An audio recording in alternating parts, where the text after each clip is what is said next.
Kamusta kaibigan? Halina at tayo ay maglakbay na puno ng kaalaman at aral. Mula sa mundo ng siyensya, hanggang sa kasaysayan, ating tatalakayin ang iba't ibang paksa na magpapalawak ng ating kaalaman, at magpapaningas ng ating kuryosidad. Kaya kung handa na kayong matuto, mag-relax at mag-enjoy lamang tayo. Tara, at atin ang simulan. Sama-sama tayong mag-explore, at matuto sa ating bagong talakayan. Pagkilala sa pamilyang kinabibilangan. Isang paglalakbay sa puso ng pagkatao. Sa bawat isa sa atin, may isang kwento na nagsisimula sa tahanan. Ito ang kwento ng ating pamilya, ang mga taong humubog sa atin, nagbigay ng pagmamahal, at nagturo ng mga aral, na nagsisilbing gabay sa ating buhay. Ang pamilya ay hindi lamang isang grupo ng mga taong mayroon tayong koneksyon sa dugo, ito ay isang pundasyon, isang kanlungan, at isang pinagmumulan ng lakas. Sa ating talakayan ngayon, ating tuklasin ang kahalagahan ng pagkilala sa pamilyang kinabibilangan. Samahan ninyo ako sa paglalakbay na ito, kung saan, ating bibigyang pugay ang mga taong nagmahal sa atin ng walang pasubali, at ating aalamin, kung paano ang pamilya ay tunay na kayamanan, na dapat nating ingatan.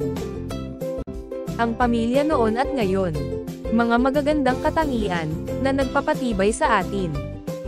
Sa paglipas ng panahon, maraming mga bagay ang nagbabago. Ang teknolohiya, kultura, at maging ang ating mga pananaw, ay patuloy na umuunlad. Ngunit may mga bagay, na nananatiling matatag at mahalaga, ang pamilya, at ang mga magagandang katangian na nagbubuklod dito. Ang pundasyon ng pamilyang Pilipino, ay malalim na nakaugat sa isang mayaman na kasaysayan, at magagandang katangian. Ang mga pangunahing katangian na ito, ay naglilingkod bilang mga gabay na prinsipyo, na bumubuo sa mismong asensya ng mga pakikisalamuha sa pamilya, at sa mga kilos ng bawat individual. Narito ang ilang mga magagandang katangian, na nagpapakita ng tibay at ganda ng pamilyang Pilipino, noon at ngayon. Malapit na ugnayan sa pamilya, higit pa sa dugo.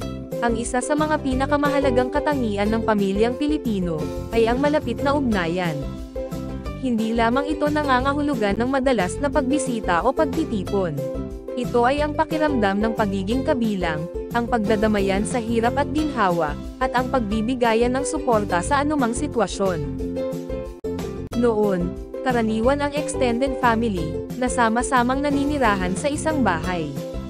Ngayon, kahit na magkahiwalay man ang mga miyembro, ang ugnayan ay nananatiling matibay, sa pamamagitan ng komunikasyon at pagtutulungan. Kasama ang mga lolo at lola, mga tiya at tiyo, at maging mga matalik na kaibigan, na kadalasang itinuturing na bahagi ng pamilya. Ang sistemang may pinalawak na pamilya, ay may mahalagang papel sa pagpapalaki, suporta, gabay, na lumilikha ng pakiramdam ng pagiging bahagi at seguridad. Paggalang sa mga nakatatanda, utang na loob at pagpapahalaga. Ang paggalang sa nakatatanda, ay isa pang katangian na dapat nating ipagmalaki. Ito ay nakaugat sa ating kultura at tradisyon, kung saan ang mga lolo at lola, mga magulang, at mga nakatatandang kapatid at iba pang miyembro ng pamilya, ay binibigyan ng mataas na pagpapahalaga. Ang po at opo, ang pagmamano, at ang pakikinig sa kanilang mga payo, ay mga simpleng paraan, upang ipakita ang ating paggalang. Ito ay pagkilala sa kanilang mga karanasan, kaalaman, at pagmamahal, na ibinigay sa atin.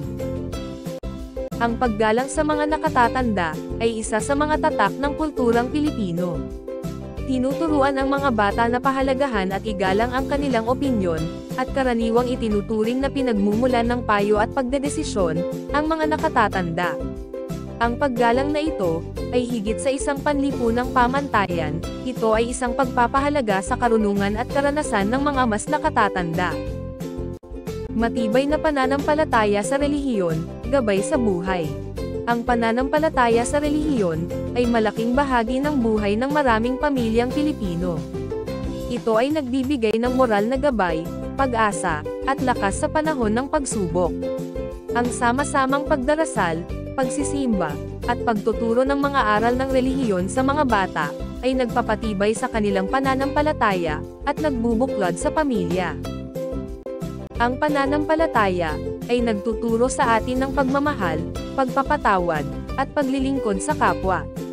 Ang pananampalataya sa Pilipinas ay nagtutulak sa maraming aspeto ng pang-araw-araw na buhay at mga halaga ng pamilya. Ang mga aral ng relihiyon ay kadalasang naglilinya ng mga halaga ng pamilya na binibigyang diin ang mga moral na pag-uugali, kabaitan, pagpapatawad, at pagmamalasakit. Ang halaga at pagkilala sa aking pamilyang kinabibilangan. Sa gitna ng mabilis na pagbabago ng mundo, may isang bagay na nananatiling matatag, at hindi nagbabago, ang ating pamilya. Sila ang unang humubog sa atin, nagbigay ng pagmamahal, at nagturo ng mga mahahalagang aral sa buhay. Kaya naman, mahalagang kilalanin, at pahalagahan ang ating pamilyang kinabibilangan. Ang pagkilala sa ating pamilyang kinabibilangan, ay nagbibigay sa atin ng kahulugan, suporta, at gabay sa buhay, pati na rin ang pagpapalakas sa ating mga tradisyon, at pagpapatuloy ng mga halaga, sa ating mga susunod na henerasyon. Narito ang ilan sa mga kahalagahan, ng pagkilala sa ating pamilyang kinabibilangan. Nagbibigay ng pagkakakilanlan. Ang ating pamilya, ang nagbibigay sa atin ng unang pagkakakilanlan. Mula sa ating pangalan, kultura, at mga tradisyon, sila ang nagtuturo sa atin kung sino tayo, at saan tayo nagmula. Sa pamamagitan ng mga kwento ng ating mga ninuno, at mga karanasan ng ating mga magulang, nagkakaroon tayo ng mas malalim na pag-unawa sa ating sarili, at sa ating papel sa mundo. Walang anumang bagay na mas nagpapabukas ng isip, kaysa sa pag-aaral tungkol sa kung sino tayo. Ang pagtuklas ng higit na tungkol sa ating mga ninuno, pagtanggap sa ating kultura, at pag-unawa kung saan tayo nanggaling, ay maaaring magbukas sa ating mga mata sa kung gaano tayo kaganda at kakaiba. Maaari rin itong magbigay sa ating damdamin ng halaga sa sarili, at pagkabahagi ng isang pag-angat.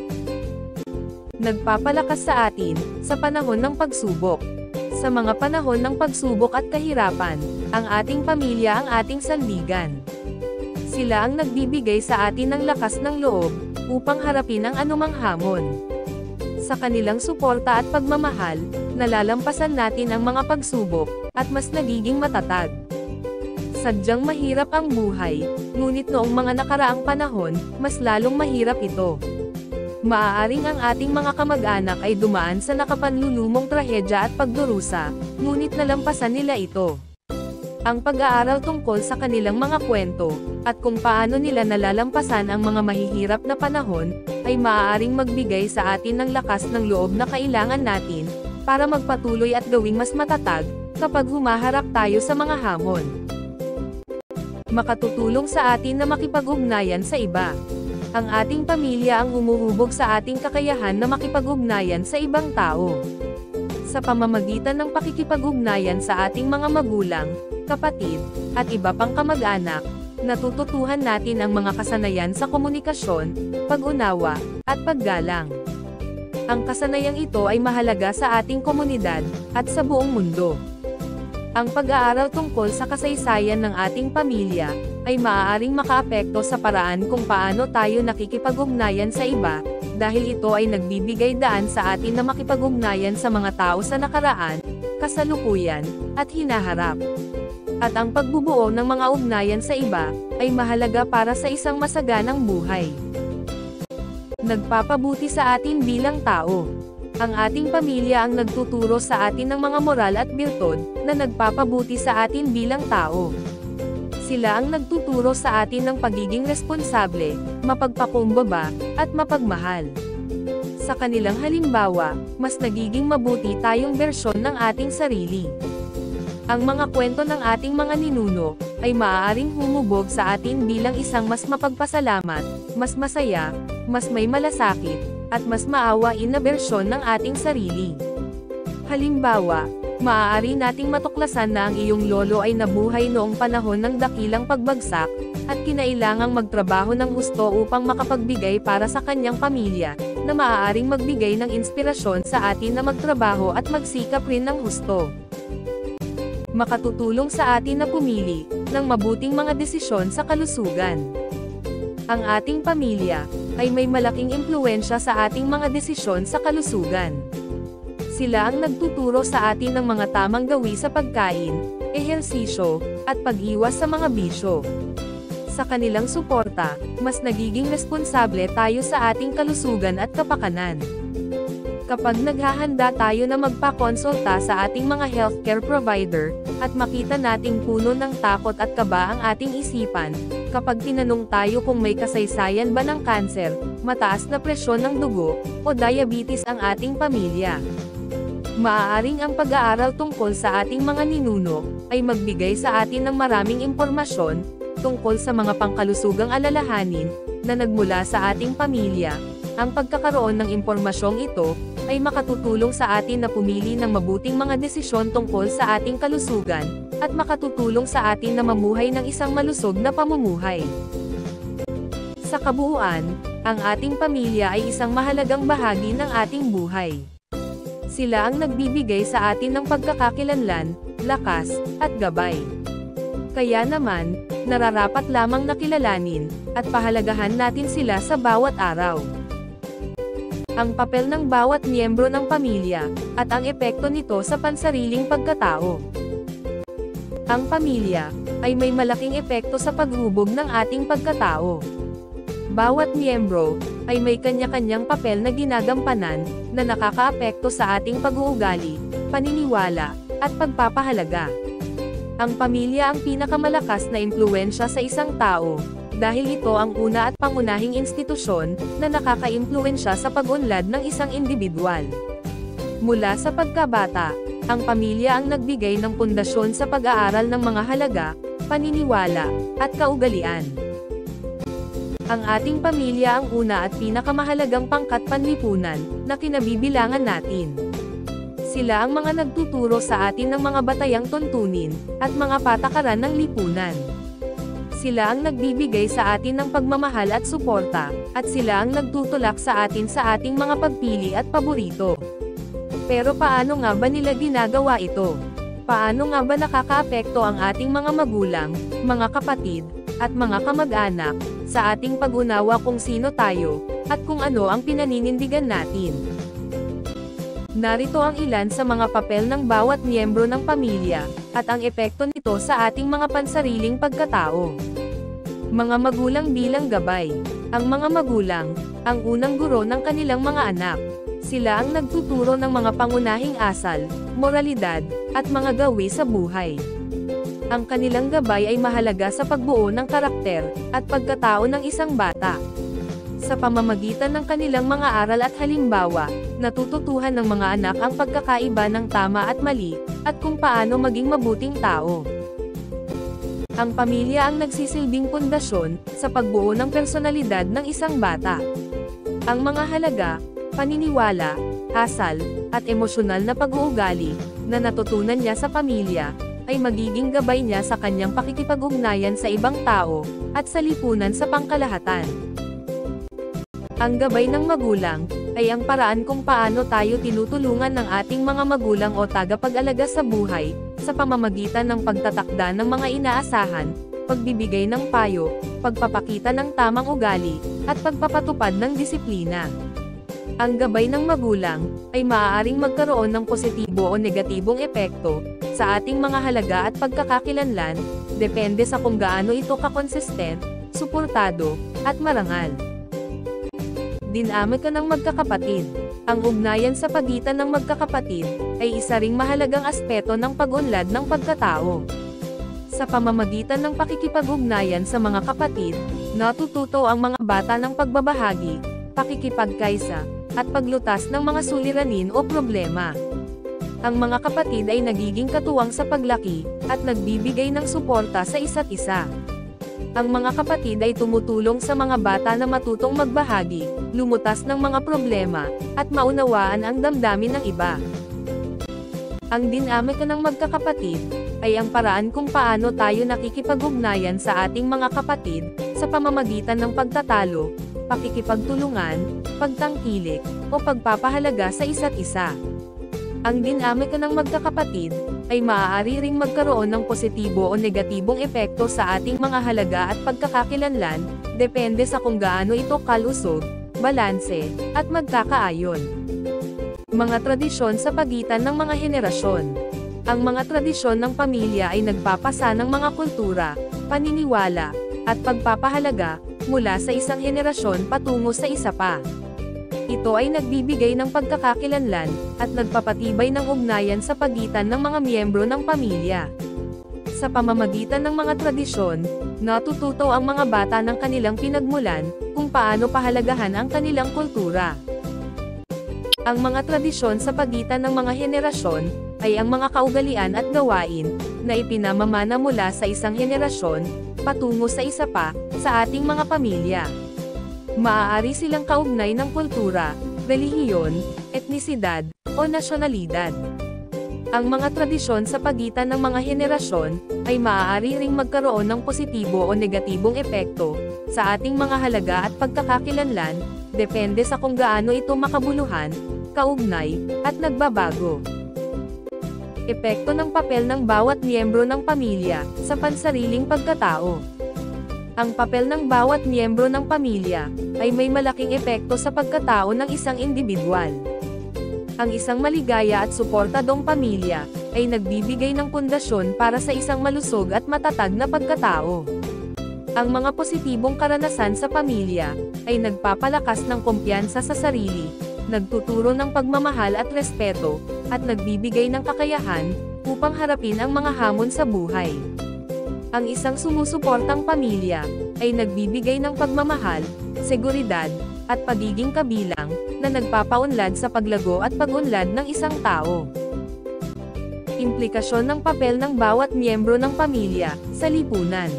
Ang pamilya, ay hindi lamang isang unit sa loob ng tahanan, kundi pati na rin sa lipunan. Ang mga pagpapahalaga at mga aral na natututuhan sa pamilya, ay nakakaapekto sa kung paano tayo nakikibahagi sa komunidad. Ang isang pamilyang may mabuting pagpapahalaga, ay nagbubunga ng mga responsableng mamamayan, na nag-aambag sa kaunlaran ng lipunan. Ang malakas na pamilya, ay saligan ng mabuting pakikipagkapwa-tao. Sa kabuuan, ang pamilya ay isang mahalagang bahagi ng ating buhay.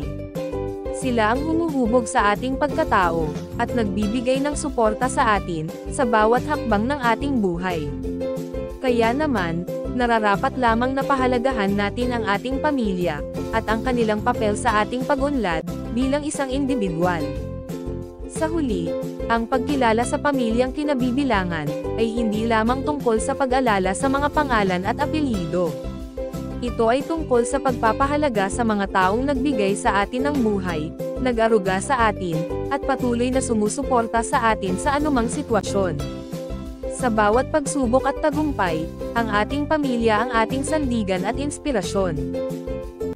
Kaya naman, huwag nating kalimutan na maglaan ng oras para sa ating pamilya.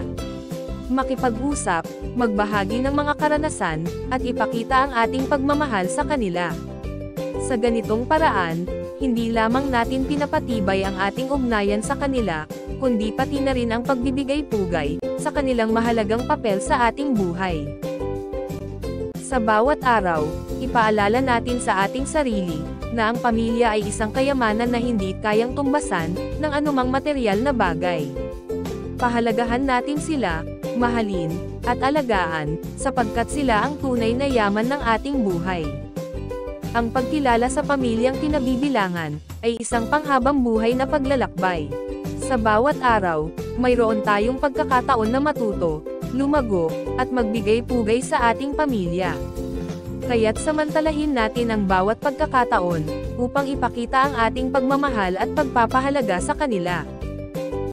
Sa ganitong paraan, hindi lamang natin pinatitibay ang ating ugnayan sa kanila, kundi pati na rin ang pagbibigay inspirasyon sa iba, na pahalagahan ang kanilang pamilya. Sa huli, ang pagkilala sa pamilyang kinabibilangan, ay isang pagpapakita ng ating pagiging tao, at pagpapahalaga sa buhay.